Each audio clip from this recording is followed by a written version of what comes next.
So the film traces the growth of political radicalism in Berkeley between 1960 and 1969. It was made in 1990 as people look back. And in that sense, it's a kind of a transitional film. We saw three films from the 60s, but now we're starting to look at people looking back at the 60s. And that will be true with Coming Home and also A Complete Unknown. So the main script writer was Susan Griffin, who's a Berkeley feminist philosopher who also provides the narration. Susan Griffin is the author of 20 books, including Pornography and Silence and The Eros of Everyday Life. I saw her at a dinner party in Berkeley about a year ago, and she said her granddaughter really enjoyed this film, which I have to say. Art,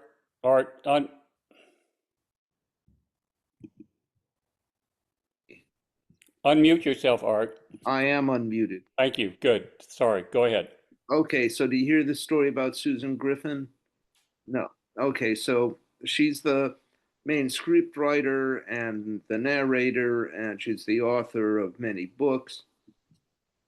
And she's a feminist philosopher. And I saw her at a dinner party in Berkeley about a year ago, and she said her granddaughter really enjoyed the movie, which, what does that say about us? Uh, the structure of Berkeley in the 60s is simple. Newsreel footage of major events, the free speech movement in autumn 64, the attempt to stop the troop trains in autumn 65, the march on the Oakland and Army Induction Center in autumn 67, People's Park in May 69. Major events are then followed by interviews with participants who are now 20 years older. Big event, then interviews, big event, then interviews.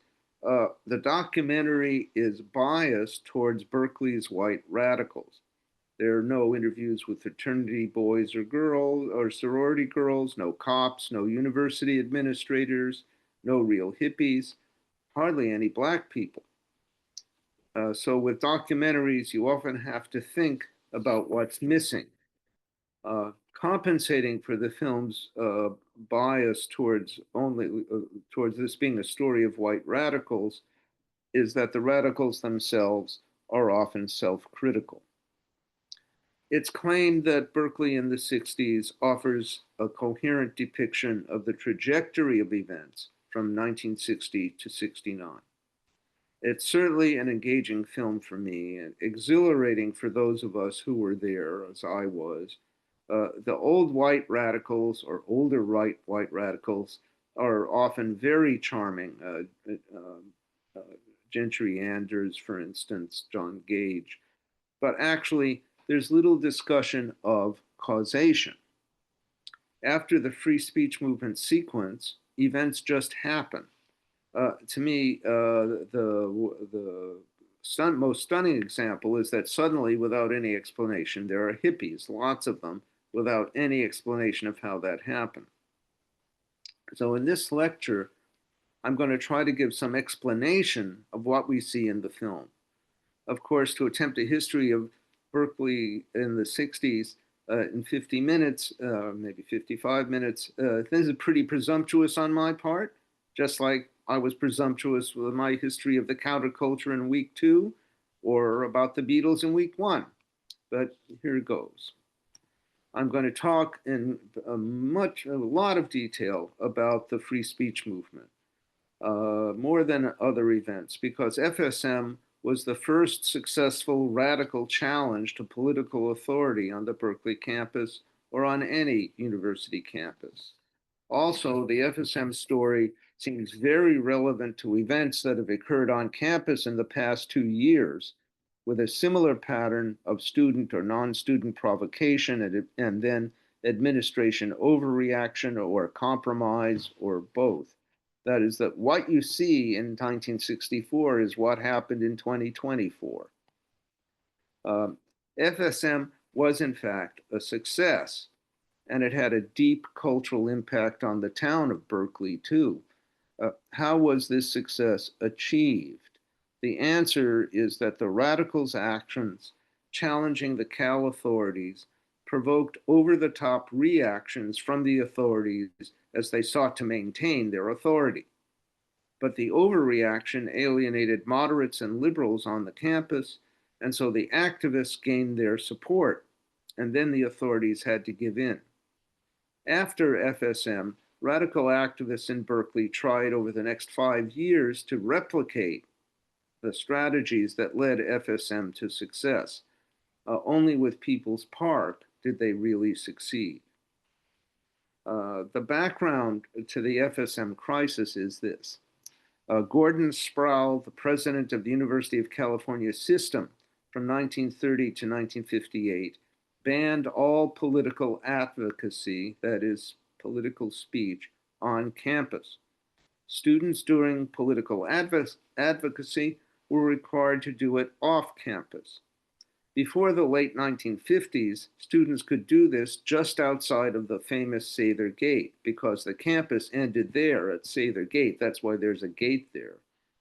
Telegraph Avenue, with its parking and its shops, at that time extended right to Sather Gate. Then the administration expanded south, buying up that land. And though the Sproul Hall administration building overlooking the new area was dated from 1944, Sproul Plaza in front of it and the student union only date from 1961. That is just 3 years before FSM. Sproul Plaza was brand new at that time.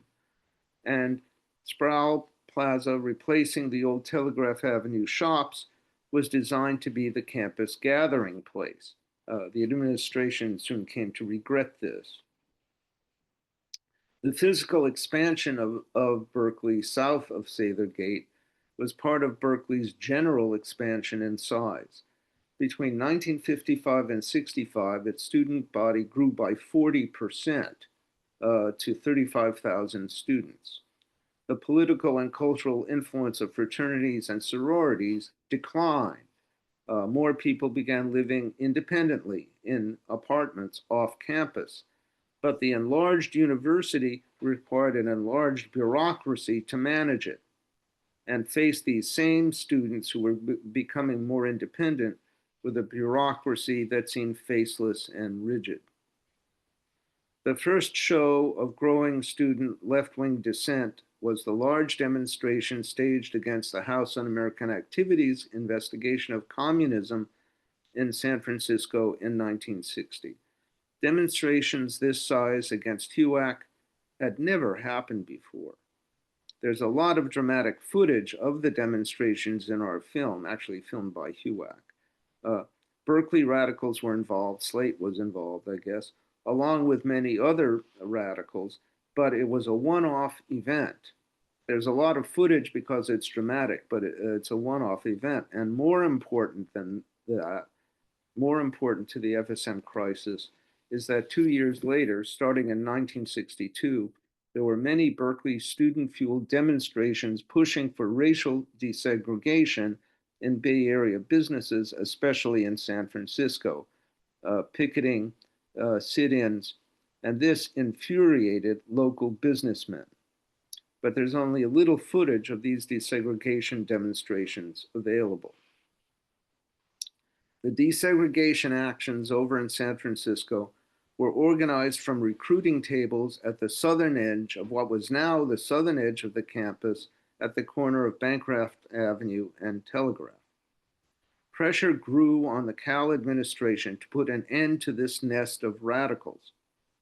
Meanwhile, dozens of Berkeley people had gone into Mississippi for Freedom Summer 1964. That included Mario Savio.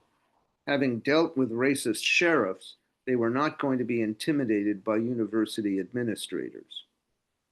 The crisis on the Berkeley campus began in September '64 when the university suddenly banned political recruiting along the Bancroft Avenue strip.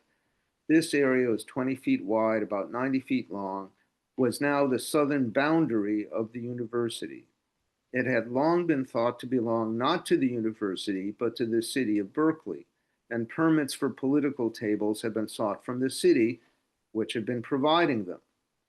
But the university now, quote, discovered that this strip actually belonged to Cal and thus fell under the Sproul rules, the Sproul ban on political advocacy on campus. And the administration decided to enforce this.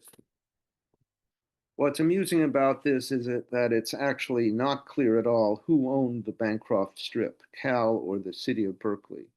In an interview in 1965, a university administrator admitted that part of the Bancroft Avenue Strip where the tables were actually did belong to the city of Berkeley and never did fall under the Sproul rules.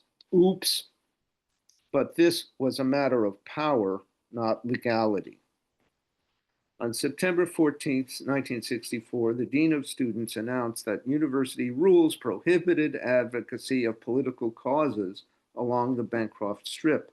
She also stated, quote, university facilities may not, of course, be used to advocate off-campus political or social action. Well, of course. So you see the real issue. The anger of Bay Area businessmen were the targets of the desegregation actions organized from the Berkeley campus. The problem was that the activists refused to obey authority. They continued to set up political recruiting tables on the strip. The administration then punished 8 students at those tables with suspension. Again, I want to say whether they may not actually have had the legal right to do that, because that area actually belonged to Berkeley, the city.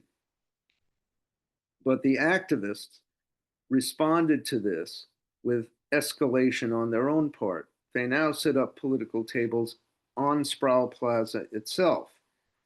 Here, unlike the Bancroft Strip, there was no question that the Sproul rules against political advocacy on campus ruled. The Sproul Plaza was deeply inside the campus. So on October 1st, a Berkeley police car arrived on the plaza to arrest those at the Sproul tables. And they started with activist Jack Weinberg, who was at a table recruiting for a civil rights organization. The cops arrested him, put him in the car, but the cops suddenly found themselves surrounded by a sit-in of hundreds of students. What happened was some unknown person suddenly said, everybody sit down.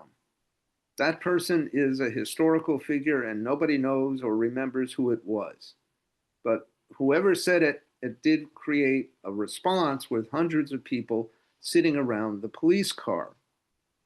In some sense, it was a spontaneous thing then, and it was certainly a civil disobedience tactic borrowed from the Black civil rights movement.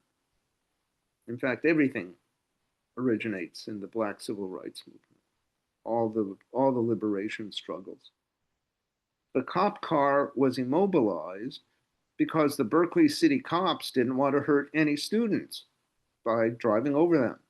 5 years later, that had changed. The sit-in lasted for 2 days. Speeches in support of freedom of speech were made from the top of the cop car. Graduate student Mario Savio emerged as a leader because he was a good public speaker, and he himself was a tough veteran of Mississippi Freedom Summer. The police car remained there for 32 hours with Jack Weinberg stuck inside it. At one point, there were about 3,000 students around the car. Finally, the administration dropped the charges against the Sproul Table activists, including Weinberg. The administration also promised to review the suspension of the 8 students from the Bancroft Strip, and it even suspended the Sproul rules in Sproul Plaza itself. The student activists seem to have won.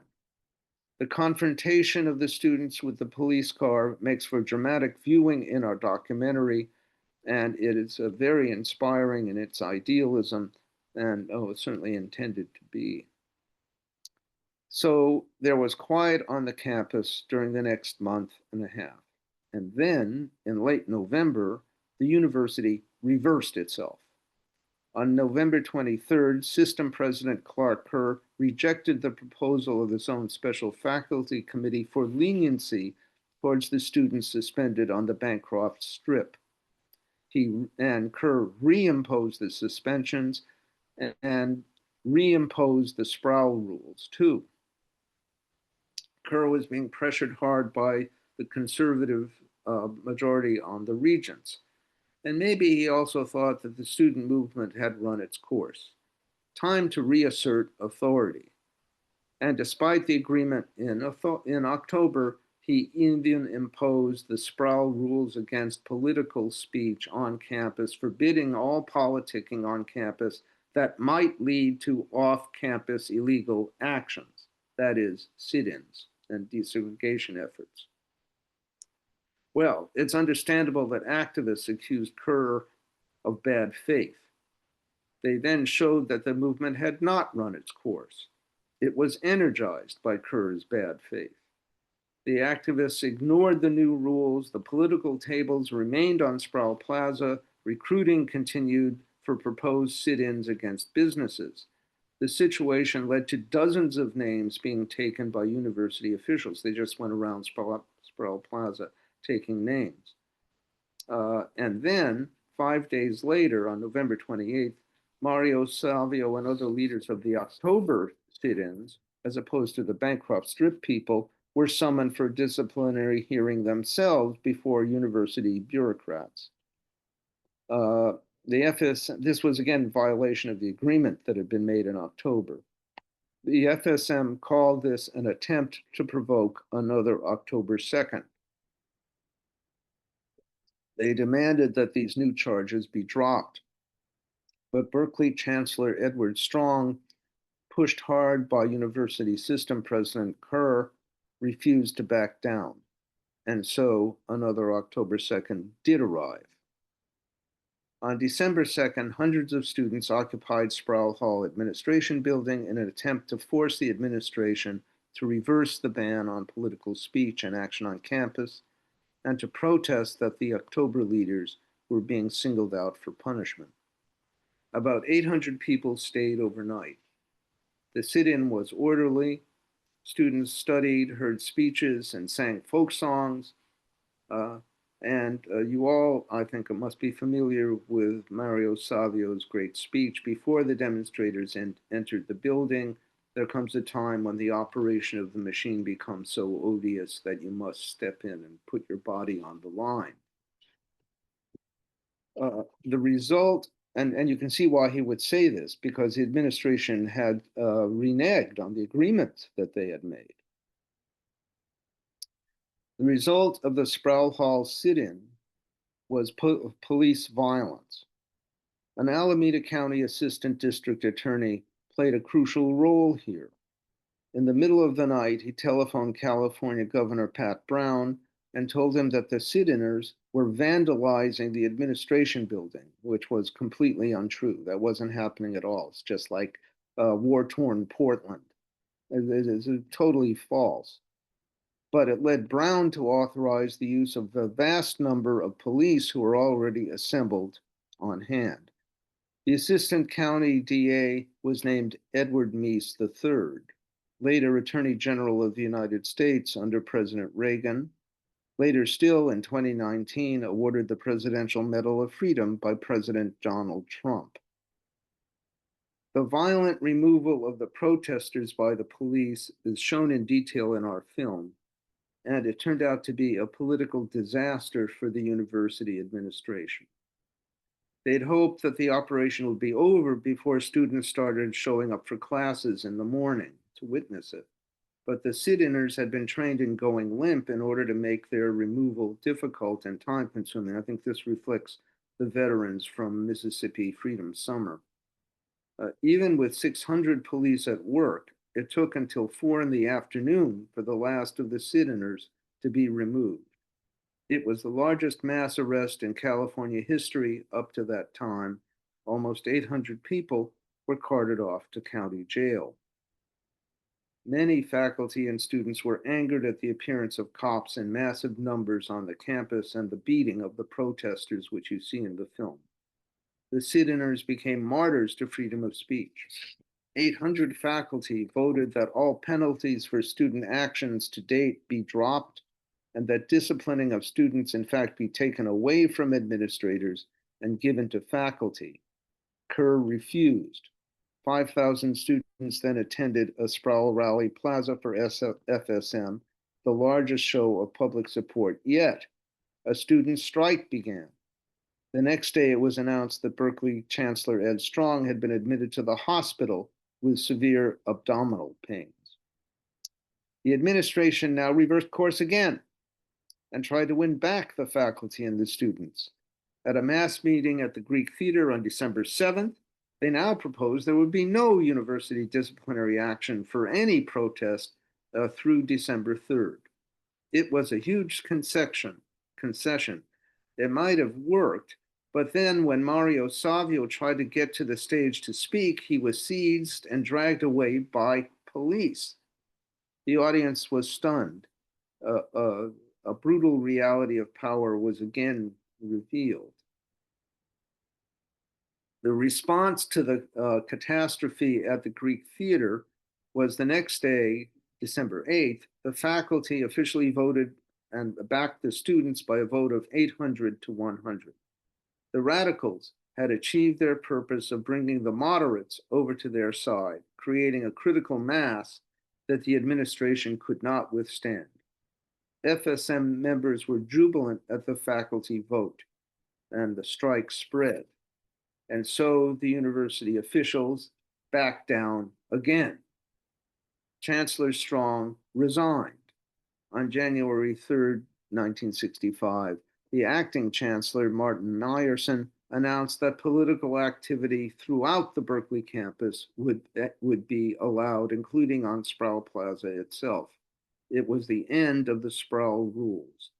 Meyerson even permitted political recruiting tables to be set up on the steps of Sproul Hall itself, which you can still occasionally see. So this sequence of events is an amazing sequence of events with the administration swerving back and forth, not acting in good faith, and in the end alienating the support they needed to do to work against the radicals. And I've gone through it in detail because I might as well have been describing events at Columbia or Harvard 2 years ago. So the FSM crisis at Berkeley ends with the victory of the student activists. It was possible to provoke the conservatives into actions that alienated the middle and the liberals and brought them over to the radical side. The radicals tried to replicate this strategy in the years that followed. The film doesn't make it clear, but they didn't really succeed until 1969. But another major cultural change that did occur was that the activists stayed in Berkeley. In the 50s, Berkeley had been merely a way station for students who were going on to other careers in other places. People came, took their classes, and left. But the FSM crisis made Berkeley famous, and maybe it was somewhat famous even before, but the FSM crisis really made it famous. From 1964 onward, Berkeley wasn't a way station. It became a destination. It certainly was for me. People came for the politics and wanted to stay even after they graduated or dropped out. So there developed a critical mass of permanent Berkeley radical residents who somehow were surviving economically.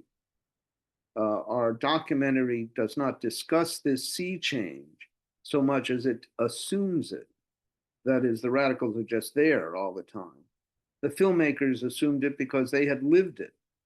But I'm pointing it out explicitly to you as a historian that this was a change in the demography of the town. And then only 3 months after FSM's victory in March 1965, Lyndon Johnson began expanding the American war in Vietnam. By the end of 65, there were 185,000 American troops there. By 1968, there were 500,000, and the automatic student deferment from the draft was dropped. And so opposition to the Vietnam War replaced desegregation as the center of leftist student activism. One of the impacts of the Vietnam War was that leftist students concentrated on the war rather than on the South and desegregation there. Nationally, and that also meant money went more to anti-war efforts than to civil rights movement. Nationally, of course, the civil rights movement itself was expelling white folks. SNCC was expelling white people from their organization anyway. Nationally, the campus leader in opposition to Vietnam was Students for a Democratic Society, SDS. SDS took the lead in anti-war marches and especially in organizing draft resistance, advising draft resistance, showing people how to do it.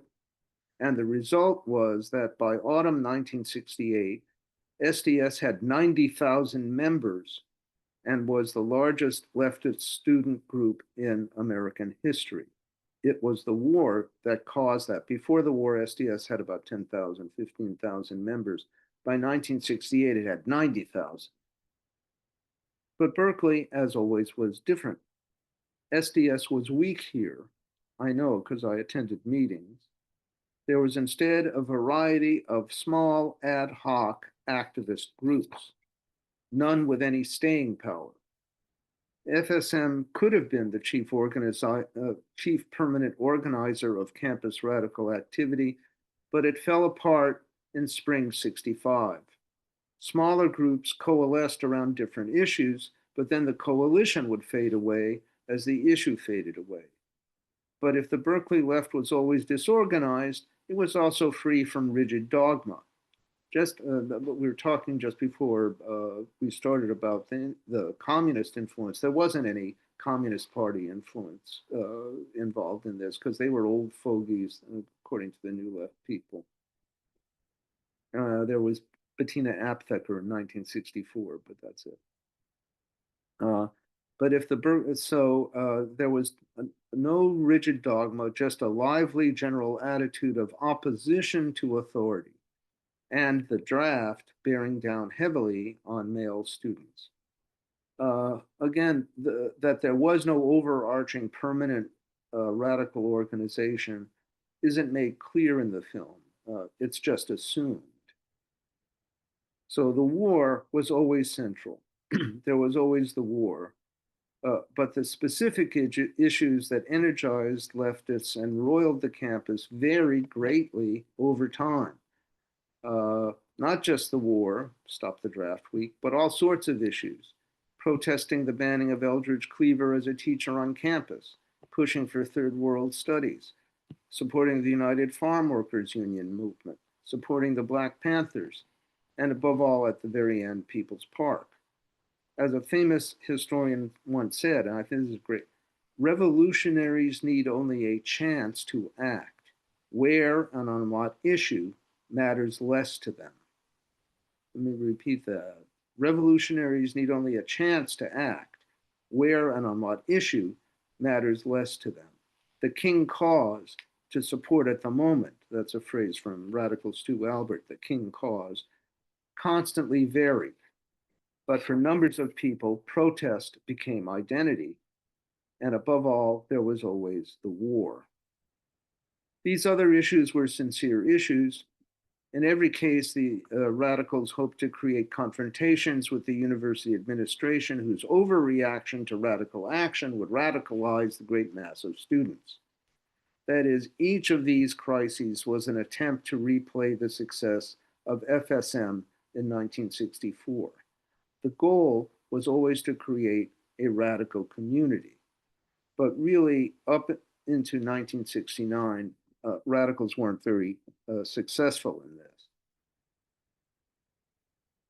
For instance, the attempt by the new ad hoc Vietnam Day Committee to physically block troop trains going through Berkeley in August '65 though it gets a lot of time in our movie and makes for great visuals, never attracted more than 500 people. In that sense, it was a failure. The Vietnam Day March against the Oakland Army base in October 65 to protest the war also gets attention in our movie. And again, there are great scenes, but it was a failure too. The march was turned back twice right at the Oakland City line by Oakland cops.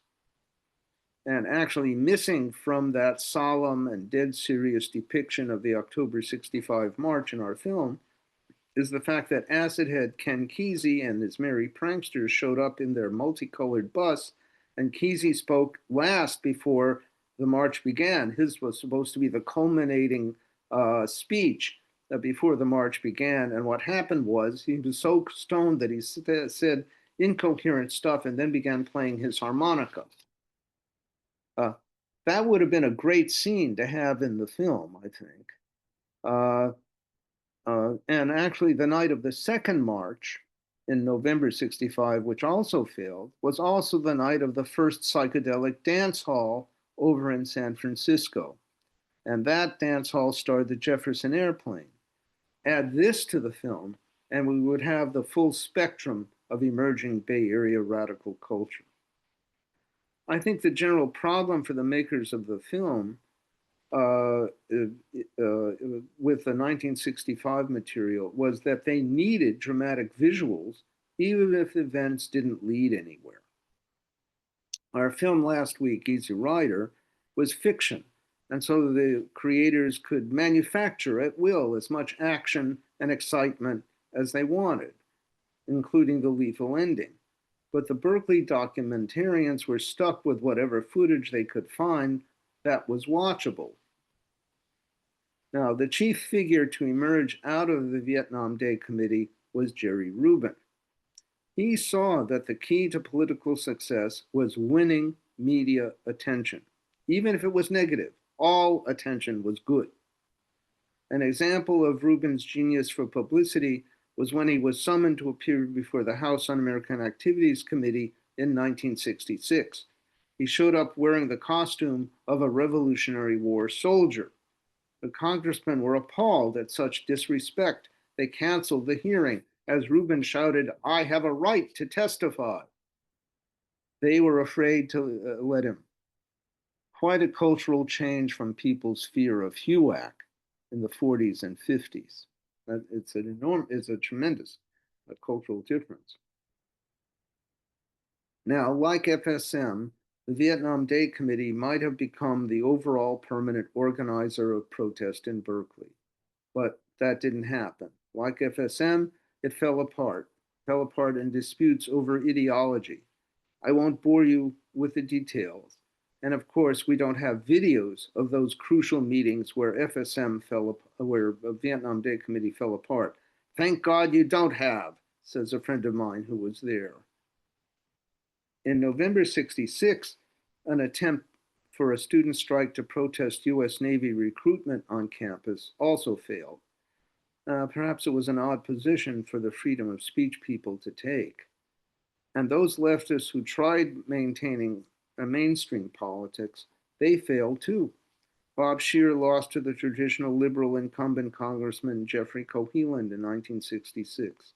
And Jerry Rubin was massacred in his race for the mayorship of Berkeley in 1967, massacred by the incumbent conservative Republican mayor of Berkeley, Wallace Johnson, who was the agent of the business interests. Just imagine, conservative, it's still a situation in Berkeley where the conservative Republican mayor has been reelected. So compared to the triumph of 64, radical activists into late 67 merely maintained a discontented minority at Berkeley, and most of their actions failed to move the mass of the students. I know that's not Berkeley's reputation. It's not the impression our documentary leaves. But as I said in discussing Monterey Pop, the real center of innovative, successful radical actions on campus in 1965 to 1968 wasn't Berkeley, it was San Francisco State. And San Francisco State, that's where you had all kinds of experimental colleges. That's where the Panthers were first organized. That's where you had the longest student strike in American history. And SF State was directly connected to Haight-Ashbury by trolley. Meanwhile, UC Santa Cruz, founded in 1965, quickly became, quote, the countercultural campus, where students and faculty either mellowed out among the redwoods or turned into activist radicals. Berkeley dominates in popular memory, but things were more complicated and more widespread in the Bay Area. So, and it's not that Berkeley's reputation is unfounded, but there were a lot of other places that were involved in doing things. The, the radical movement in Berkeley was transformed by two new elements. The first was the Black Panther Party. Founded at San Francisco State in November 1966 by Bobby Seale and Huey Newton, the Panthers made a public relations splash when they marched into the California State Assembly in April 1967 carrying rifles. This was at the time perfectly legal under California law, and actually the Panthers had the support of the National Rifle Association in their demonstration. But the point is that that's the kind of spectacle that warmed Jerry Rubin's heart. Get media attention by any means necessary. The Panthers' main goal was to protect Black people in Oakland from the brutal Oakland cops. But the Panthers also established outreach programs to the Black community, most famously the Free Breakfast for Kids. But they also consistently reached out to white radicals as allies, something forgotten now when they're thought of and extolled as Black nationalists. But Bobby Seale remains a friend of my wife's. And he invited her, a white girl, to speak at a rally for Huey Newton. Our documentary shows that the Panthers' primary impact on the white radicals in Berkeley was their tough style. The Panthers were celebrated in the white left because, like other figures we've seen, they played on Americans' love of righteous outlaws. They looked like righteous outlaws. The courage they showed in fighting racism, all those rifles. When the Panthers became involved in shootouts with the Oakland cops, this showed white radicals in Berkeley that here were real revolutionaries and right on their doorstep. Imitation followed. Inspired in part by the toughness of the Panthers, the white left in Berkeley turned to outright violence in Stop the Draft Week in October 1967. The idea was to stop the war by blocking access to the Oakland Induction Center. The project was the result of the usual ad hoc temporary coalition of Berkeley leftist groups. Ringo Hallinan from UC Santa Cruz was one of the organizers of this. And of course, he was actually a member of the Communist Party. But people followed Ringo because he was Ringo, for those of you who knew him, as I did. The numbers involved in each march down to Oakland that went on for a week were not large, except on the last day when suddenly there were 10,000 marchers coming down. And because of the dramatic visuals, the marches get a lot of play in our documentary. And when those 10,000 protesters showed up on the last day of Stop the Draft Week, and the reason that happened was it was on TV that the marches were going on, and every day there were more people because people were watching the TV and could see what was going on. And when the cops blocked this large march from the recruiting center, the result was something new, a full-scale white riot in downtown Oakland. Cops and white anti-war protesters fought each other for 5 hours straight. Nothing like this had ever happened before. Mostly lost from the documentary is that Stop the Draft Week was part of a much larger national mobilization against the war that saw 50,000 people marching peacefully to the Pentagon in DC. But that's not what happened in Oakland. What happened in Oakland was real guerrilla war on the streets. 300 arrests were made by the Oakland cops during Stop the Draft week, but of those 300, only 15 were university students. Only 15 out of the 300 were actual students. That is, the radical movement had moved off campus. This was a huge change, and it's not addressed in our film because the documentary makers just assume everybody understands that that's what happened. And in addition, the documentary focuses on very articulate people from the university because they give the best interviews. That is, would you rather interview a street person or one of the founders of Sun Microsystems? As I said, in the mid-60s, Berkeley had become a destination. The result by 1966 was a critical mass of politically radical people living mostly just south of the campus. It's called South Side. But starting in late 1967, they were reinforced by refugees from the collapse of Haight-Ashbury. The idealism of the original hippie pioneers was being crushed by the enormous wave of teenage runaways and the arrival of hard drugs. And by late fall of 67, Haight-Ashbury was becoming an ugly place to live. Most of the pioneers left, and many came to live south of the campus in Berkeley. Telegraph Avenue replaced Haight Street as the center of American counterculture. A radical constituency emerged on South Side that were not students, but were hostile to authority in general, and especially hostile to the police because of the police sweeps in Haight-Ashbury. The change in the character of the population on South Side was crucial to the events of 1969, which are the climax of our film. But again, it's not a development that the documentary addresses. Well, I guess we can't do everything.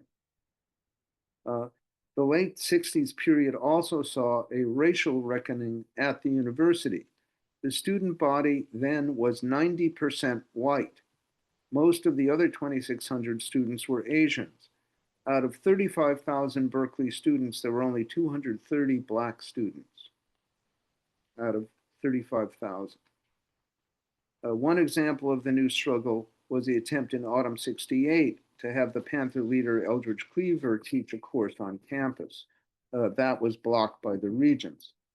Far more serious was the banding together of minority students on campus to demand more minority teachers and students and a separate ethnic studies department. This occurred in early 1969. It was led primarily by Black and Chicano strikers, blocking Sather Gate, the entrance to the campus. Here was another new constituency for the Berkeley radicals, in addition to the hippies from South Side. The Berkeley police invaded the campus to disperse the pickets at Sather Gate, and they were driven back by leftists throwing bricks at them from the roof of the student union. I personally saw this battle, and the Berkeley police were defeated, and I thought, they'll never allow that to happen to them again. The administration then called in the Alameda County sheriffs, who were notoriously brutal, and they used tear gas to disperse the Sather Gate demonstration. And so order was restored for a month. And that finally brings us to People's Park, which I'm going to talk about. In May 1969, a hippie attempt to build a park on unused university land off Telegraph Avenue on South Side triggered an armed confrontation between police, students, and locals that was and is the most violent confrontation in the university's history. What happened was the university had bought up a large block east of Telegraph in 1963 for dormitories. They didn't do anything with it until 1968 when they began demolishing the houses there, beautiful, actually, brown shingle Berkeley houses that had become a center for the counterculture. But now they were demolished, the last one in December 1968, and they were replaced with nothing, a muddy lot. There's a lot of feeling that the demolition occurred in order to damage the left in the campus. And so in April 1969, a group of counterculture people decided to turn the muddy lot into a park. They proclaimed that the university has no right to create ugliness. The leadership in the park project were mostly non-students. Stu Albert, the radical activist who first published a call for the park, had graduated from college in 1964, and he was almost 30. So this was not a student-led movement at first.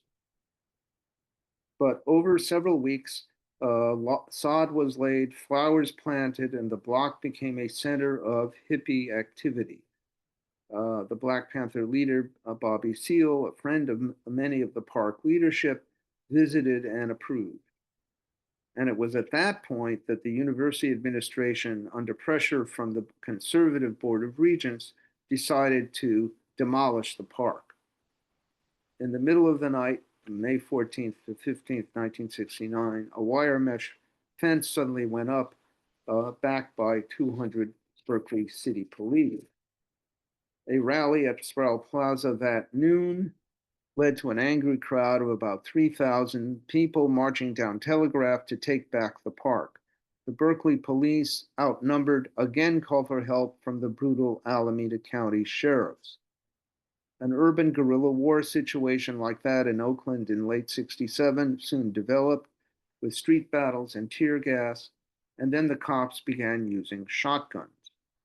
Dozens of demonstrators were wounded. One onlooker, James Rector, was killed. Another was permanently blinded. Hundreds were arrested. The scale of violence was astounding. I witnessed it. At one point, the Alameda County sheriffs came through Sather Gate onto what's called Dwinell Plaza, and they were shooting anybody who was there. And they shot into the library, into Doe Library. That night, Governor Ronald Reagan called in the National Guard to occupy Berkeley. They were backed by armored personnel carriers with 50 caliber machine guns. Reagan said, "If they want a bloodbath, let's begin it." On the next Tuesday, a helicopter dropped Vietnam-level tear gas on the campus to disrupt a memorial for James Rector. It caused skin burns on people a mile away. But after that, the military occupation was peaceful.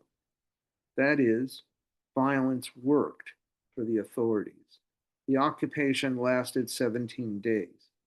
On May 30th, a peaceful march of about 30,000 people was allowed to go through the city past the rifle-toting National Guardsmen. I think this is what President Trump wants in Portland. In our documentary, People's Park is presented as a defeat of the leftist forces. The May 30th march is presented as a requiem for the 60s. There are interviews with several people who left Berkeley after the police violence and military occupation, and there's truth to this, but there's also a different kind of truth. The police violence and the military occupation of Berkeley represented a long-term defeat for the conservative forces in the city. Conservatives never politically recovered from the fact that they had advocated occupation. Republican Mayor Wallace Johnson was discredited. The leading conservative on the city council was defeated at the next election. In the Democratic Party primary election in spring 1970, incumbent liberal Democratic Congressman Jeffrey Cohelan lost to radical Black city councilman Ron Dellums. A coalition of hippies, white radicals, students, and Black people put Dellums into Congress that fall, and he kept them there for almost 30 years. Dellums had made a name for himself by his protest in a televised meeting of the city council against the appearance of these armored personnel carriers parked on North Side, ready for use. I saw them. Dellum retired from Congress in 1998, and he was succeeded by left progressive Barbara Lee for the next 25 years. The current mayor of Berkeley, Adina Ishii, is also a left progressive. Student president student government president Dan Siegel, who led the march to the park, was acquitted of intent to commit riot, and he ran a radical law office in Berkeley for the next 50 years, and it was pretty successful. During the crisis, the student government sponsored a student referendum on the park, and the result was 12,000 in favor of the park and only 2,000 against. The activists had won their point in a way not seen since FSM. During the crisis, a spontaneous People's Park 2 appeared west of the campus, hippies planting flowers. It still exists 55 years later. Governor Roger Haynes, who had agreed to taking over People's Park, resigned. In the elections of 1971, radicals won the mayor's office. In 1972, a crowd tore down the wire fence around the abandoned mud hole that the university had again done nothing with, and for the next 50 years, it was a park, though increasingly a grungy and unkept and dangerous place. Leftist people control the Berkeley City Council to this day. If one of the goals of the builders of the park had been to radicalize the politics of the city, it was a 50-year victory. Given all of the above, I originally took our documentary to task for having too pessimistic an ending. I'm coming to the end now. But in 2022, the university again tried to begin building a dorm on the People's Park site. It was blocked by street actions and radical lawyers for 2 years. But early in 2024, the university, in another midnight raid, installed a massive wall of shipping containers around the park and began to build. It was a ruthless assertion of ownership, even though they were not even legally entitled to build there yet because of the lawsuits. It was just like the university's semi-illegal takeover of the Bancroft Strip in 1964. Now, the university eventually won in court, and they are now building, it's almost finished, a huge, ugly 12-story dormitory. And so despite the long-term progressive politics of the city, this latest university development reconfirms, at least in part, the pessimistic ending of Berkeley in the 60s. I wish it wasn't so, but this is the world we're living. Okay, let's take a 5-minute break, and then we can come back for discussion. Welcome. Okay. Hello. So I have my own comments on my own talk, but that doesn't matter. I mean, the people want to. There's no chats, I see. No, so no, far. No no. chats yet. Okay. Can I make a comment? Sure. You emphasized, I think, very correctly, which the movie didn't so much, that the people who came into FSM had been in the civil rights, in the Southern protests and civil rights, and were tough, courageous people that were tougher, I think, than the administrators. Yeah, as it turned out, yeah. But Mario Savio was a very interesting character, and the strange thing was that in 1965 he totally abandoned the radical movement, as far as I'm aware. He came to the Berkeley physics program and worked there for a summer or two. He had been an undergraduate physics major, and but then he left that. But then about 10 years later or more, he went back to physics and eventually became a physics professor, teacher. So, and I always thought, I never understood quite why Mario Savio did that. And I always thought that the events of the following years, from 65 to 68 or so, might have been a little different if he had stayed on as a leader. But he wasn't a demagogue. I don't think he wanted power or fame for himself. He didn't. I mean, part of the reason for the attraction to physics, this is something that Mark Rudd told me. He said Mark Rudd is also a math spent the latter half of his life as a mathematics Do professor in people New know Mexico. who he was? Oh, Mark Rudd was one of the leaders at Columbia Yes, yes. in 1968 and part of Weather Underground. He said he loved mathematics because when you put a formula on the board, it was what it was and not its opposite. That in politics, it was much more complicated to follow. I think it's also the case that Mario Savio was a pretty heavy Catholic, and and people misunderstood that part of his motivations for what he did. Uh, since okay, somebody Shelley is asking, could you say something about Angela Davis and Bettina Aptheker? Also, the movie had a little about feminism, but not very much.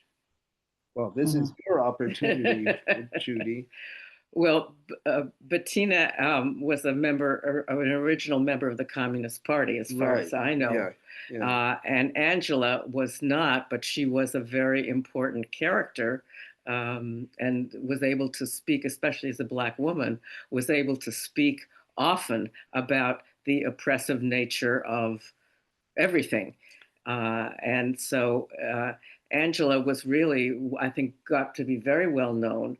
Bettina probably not as much. Well, she actually teaches at UC Santa Cruz. Yeah. Oh, Yeah. good.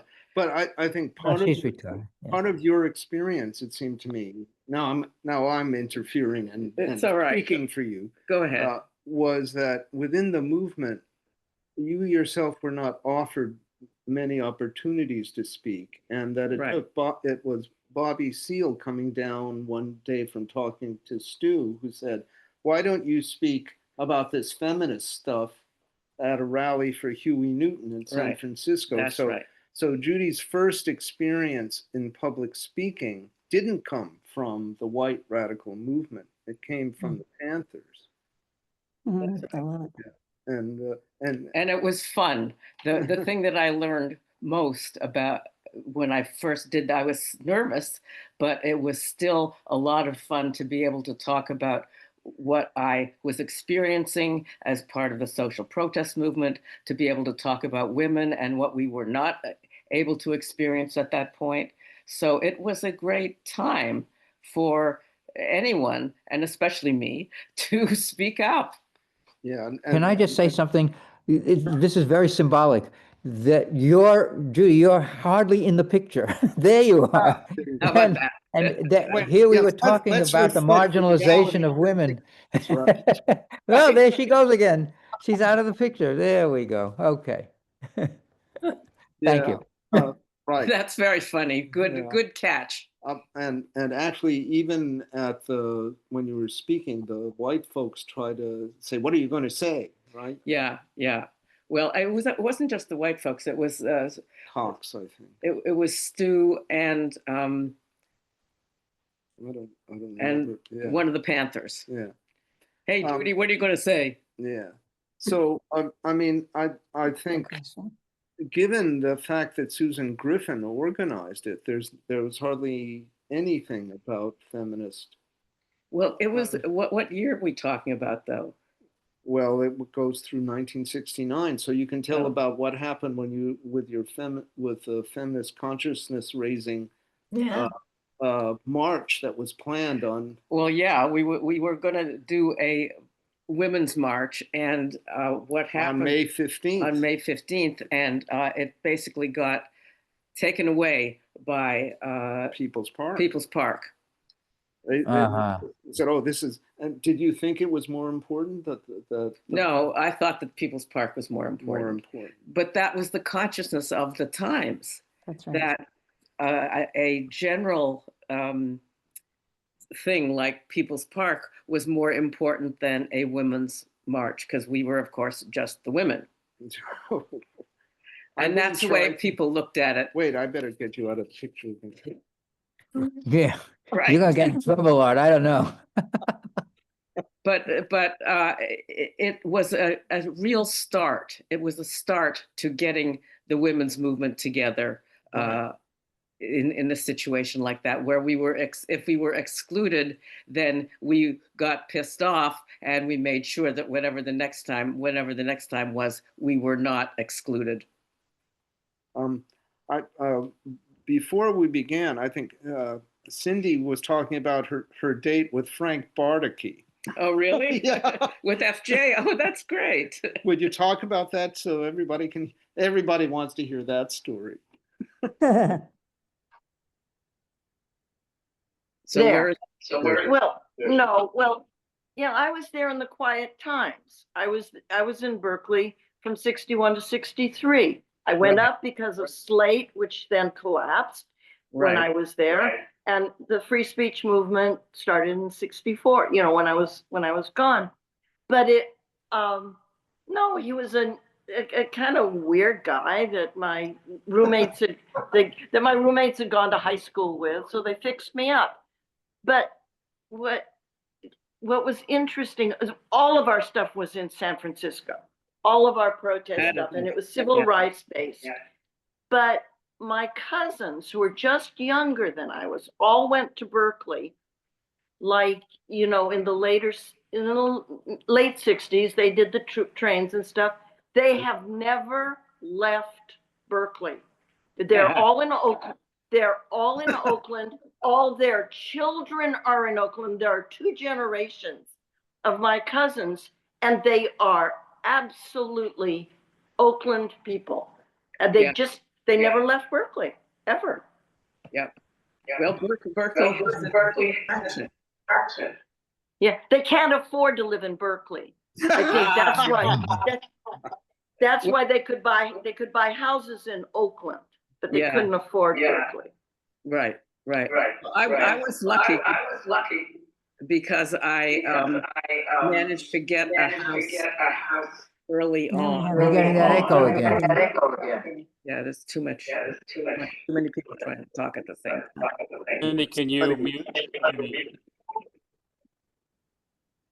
Okay. What? Yeah. Okay, go ahead. I don't. No, I'm done. Cindy has to. Okay, let's try that.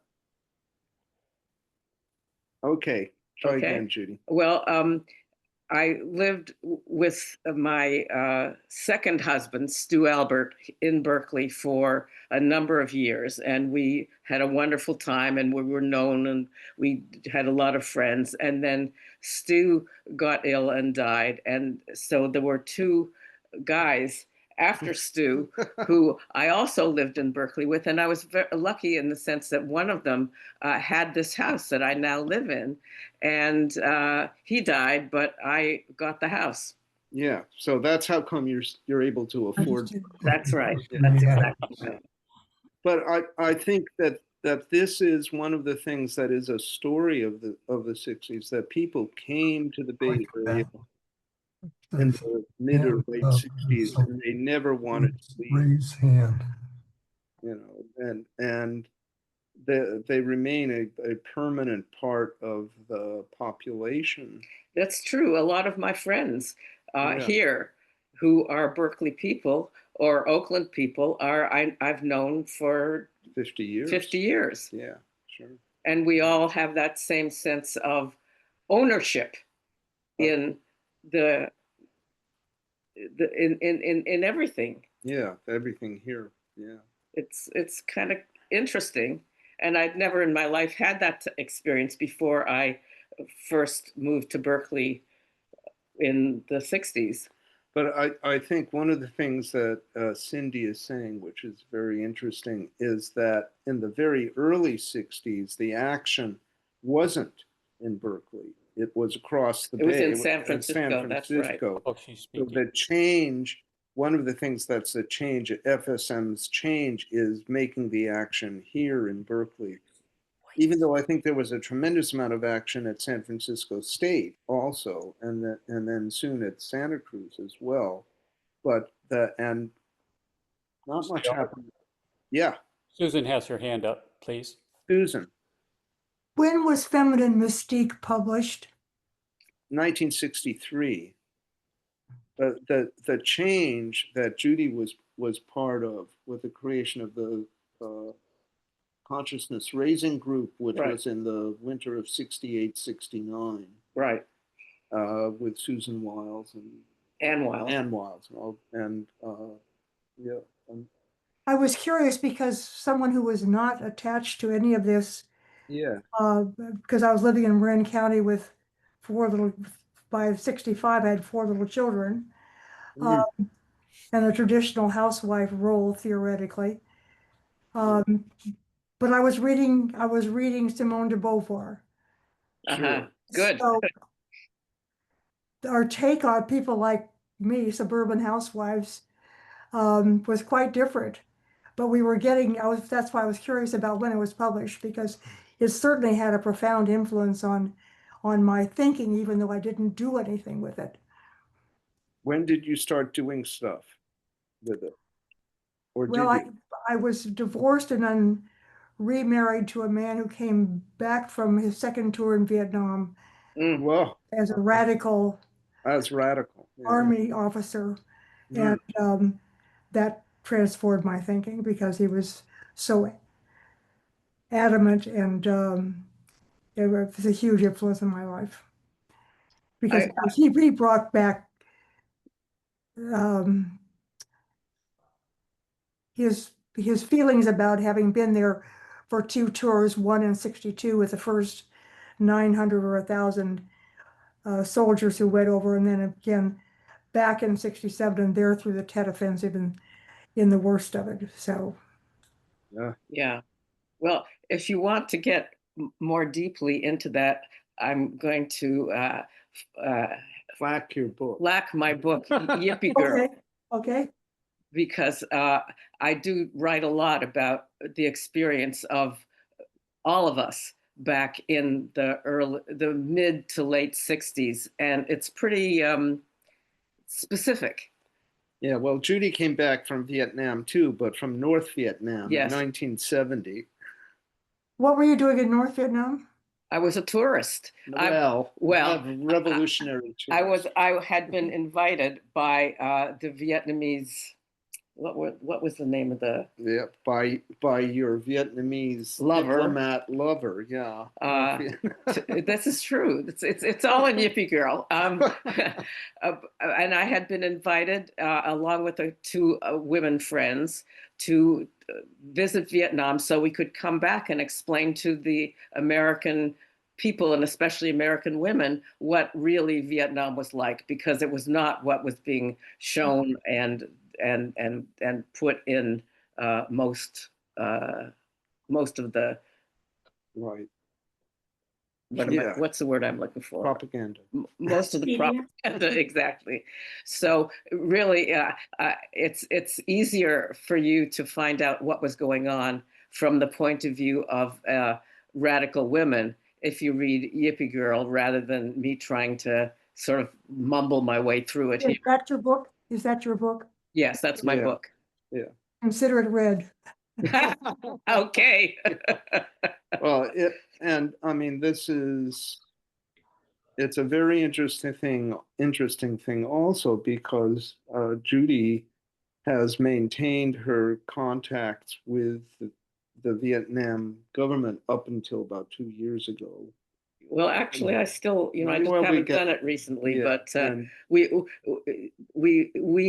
the Vietnamese who I knew got old and died, but I was able to maintain the relationship with their nieces. yeah, nieces and Yeah. nephews. I mean, it's been a wonderful relationship, actually. That when I first met my Vietnamese lover back in 1969, yeah. I had no idea that it would continue the way it was able to. Yeah. So, I mean, it's a very, and you went back in 2019 and you were shocked at how capitalist it was. Yeah, that's true. Yeah. And also how developed it was. How developed it was, yeah. Just as a side note, one of my sons has lived in Vietnam, in Saigon, for 25 years. What does he think? Well, he's very, well, that's another whole discussion, but he's a businessman. Ah, part of the American community, and yet he lives among the Vietnamese people and speaks the language. That's great. So it's been very interesting. Yeah. He's sick of it now, dealing with the communist government as a business person. He was running a manufacturing plant for a United States manufacturer. It was just a total hassle all the time. I can imagine. yeah. That's another whole discussion I don't want to get into. Yes. Well, I think there were two really different worlds, and so to go from one to the other must have been a hassle. Yeah. Well, yeah. I mean, I think it's also that the nature of the government changed about 2 years ago. It became more stern and strict. Well, I'm not so sure, but Yeah. Okay, we disagree. we haven't had that. We haven't actually talked about it. Yeah. But let's get back to the Bay Area. Yes, let's. So Sorry, I didn't mean to digress you. yes. What was the question? Can you remind me? No question. I just didn't want to get you off on a subject that we were going to talk about. I think the one of the issues that has come up from Shelley, but from other people, is how deeply the old Communist Party of the U.S. was involved in any of what was going on. And I mean, it's true about Angela Davis and Bettina Aptheker. And Bettina Aptheker was an important person in FSM, but not after that. And the Communist Party people were looked askance at from the New Left point of view very often. Yeah, I think that at the New Left and the Sixties people, basically we managed to do and be very important to many. And the communists were just stuck in this old-fashioned way of doing things, and they didn't do very well. I say this based on two parents who were both in the Communist Party back in their day. But a lot of people who had, like me, who had a relationship to the Communist Party in their youth, just we left it for the 60s, because the 60s was a lot more fun, a lot more interesting, and a lot more seemed to be able to do have a much greater effect than the communists. It's the impact. Exactly. Yeah. I mean, somebody's saying, how come Bettina and Angela don't appear at all in the film? I think Angela Davis wasn't really a Berkeley person. So that's why she's not there. Of course, you could be taking a more sinister approach and say they didn't want to have them there because they were old-fashioned communists. And the whole point about the Berkeley radical movement was that they were divorced from the Communist Party stuff. Right, because everything was new and fun and everything different, yeah, and seemed to be having an effect, whereas the communists just did not seem to be having much of an effect. Yeah, We're women. I remember at the time that the radical rumor was that half the members of the Communist Party were FBI agents anyway. Anyway, yeah, right. That was on the show Get Smart, where there's a Communist Party meeting, and it turns out every single member in that cell is actually intelligence. But that was propaganda. That was not reality. Well, not your parents, nor yeah. But I think this was actually a good thing and a healthy thing that allowed a healthy growth in a different direction, away from the party and away from being attached to the Soviet Union, which the New Left saw the Soviet Union as just another form of state capitalism. At best. At best, yeah. I have a question. Yes.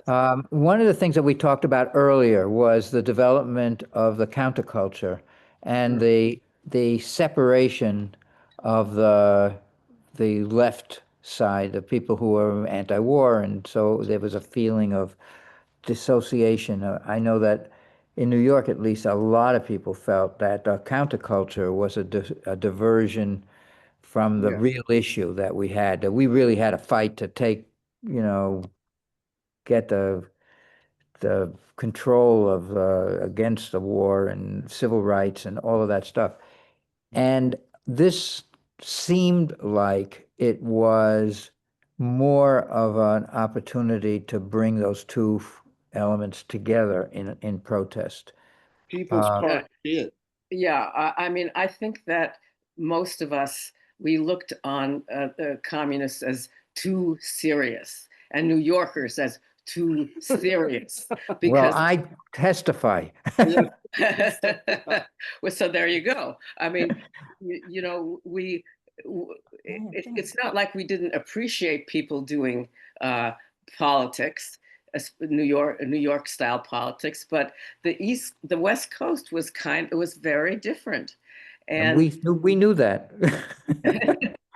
good. Yeah. No, I thought it was very, very useful. Because I always felt like, well, maybe one of my, left-wing friends said, those Beatles, they really are amazing. You have to listen to that stuff. And I Yeah. said, right, I said, okay, what am I missing here? And then it turned out I was missing a whole lot of stuff. And I mean, there was what was that thing where the puppet theater, the bread and puppet theater, was, and that was the East Coast thing, I think, and they did a tremendous amount of stuff that was fun and interesting and challenging and filled with ideas and Political. and very political. That's right. But I don't think they were communists or anything like that. I think they were. I think that uh, the bread and puppet and people like them, that sort of came out of the West Coast point of view and spread to the East Coast. I mean, the difference is people appearing before HUAC, communists appearing before HUAC in 1947, wearing suits and ties and being very serious, and Jerry Rubin appearing before. Yes, that was amazing. Yeah. And that's the difference. I don't want to be. I mean, I'm a West Coast person, so I don't want to make it too You want much. to put me down, huh? Because I'm from I'm New York. I'm feeling. No, I deserve it. I'm here 30 years.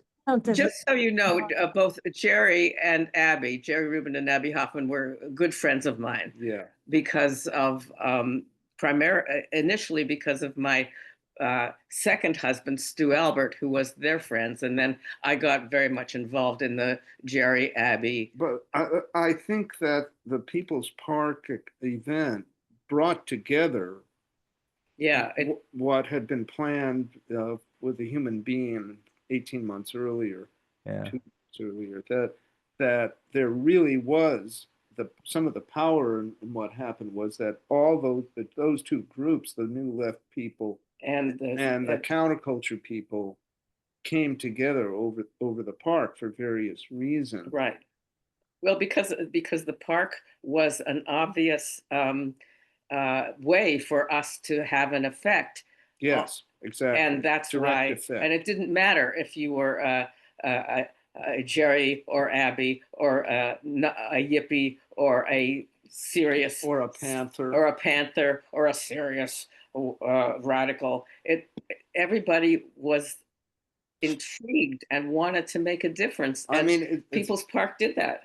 It was a direct effect as opposed to long-term going on the assembly line to try to convince the working class that the revolution. But let me just say that there were people like Ann Wiles who did that. There were a number of people who now are very pro whatever, who did decide to work. Yes, right.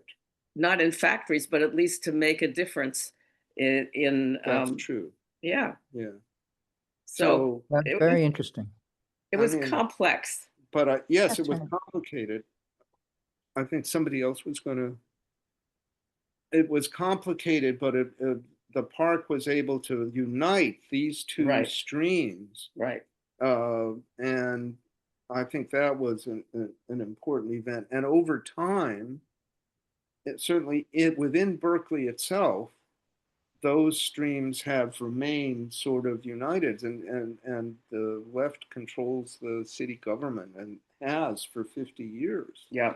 Not that it does. Not that it does not, but Then they get stuck with budget. right. Budget stuff. So But- what's our next film? And what's that? Next film is Coming Home. Yeah. It's a great film. With Jane Fonda, which is a film about the impact of Vietnam on people's lives. And Susan, I think you'll find it especially moving because there are veterans who come back from the war radicalized in that film. Uh-huh. It's a terrific film, but again, it's looking back. It's 1978, looking back at 1968 and 69. So that will be a very interesting thing. Okay. Good. All right. Alrighty. Thank you. Nice to meet you all, even if only on Zoom. Yeah. Right. Nice to meet you Nice to too. meet you. Thank you very Really. much, Art. Flack my book Thank again, you. Yippee girl. Why don't you put down just your email address, because people wanted that. Okay, where? Oh, just down there. Okay. Okay. I Just hold on and yeah. It's Judy Gumbo Albert at Gmail. at That's easier Gmail. than That's easy. It's Judy Gumbo Albert at gmail.com. Yeah. Judy, Judy what? Gumbo. Albert G-U-M Cleaver gave me that name. Yeah. Judy Gumbo. Gumbo Albert at Gmail. Yeah, and I put your book into the chat. Yes, Great. you did. Thank you. Thanks, Mark. Yeah. Yeah. That's good. Yeah. Oh, okay. Terrific. Thank Well, you, thank Art. you. We'll see you next week. Thank you. Nice to meet you all. Bye-bye. Thank you. Bye. You. Bye, everybody. Bye, everybody. Bye. See you next week. Bye.